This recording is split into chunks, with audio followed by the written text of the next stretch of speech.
Australia, England அணிகள் இடையேயான Asus தொடரின் இரண்டாவது டெஸ்ட் பகல் இரவாக பிரிஸ்பேனில் இன்று தொடங்கியது.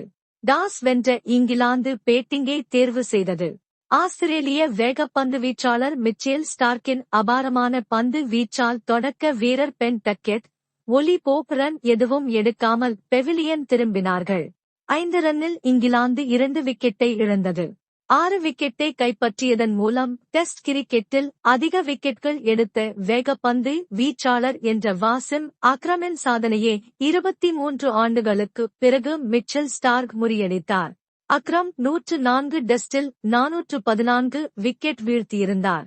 ஸ்டார்க் 102 போட்டிகளில் விளையாடிய தற்போது வரை 418 விக்கெட்டுகளை கைப்பற்றியுள்ளார். இவர்களுக்கு அடுத்தபடியாக இலங்கை வீரர் ஜமிந்தா வாஸ் 111 போட்டிகளில் 355 விக்கெட்டுகளை வீழ்த்தியுள்ளார்.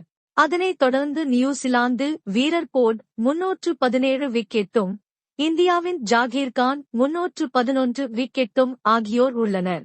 ஒட்டுமொத்தமாக அதிக விக்கெட்டுகள் வீழ்த்தியவர்களில் பட்டியலில் இந்தியாவின் ஹர்பஜன் சிங் 417 விக்கெட்டுகளுடன் 15வது இடத்திலும், தென் ஆப்பிரிக்காவின் ஷான் பொல்லாக் 421 விக்கெட்டுகளுடன் 14வது இடத்தில் உள்ளார். இவர்களின் சாதனைகளையும் மிச்சல் ஸ்டார்க் கூடிய சீக்கிரத்தில் முறியடிக்க உள்ளார்.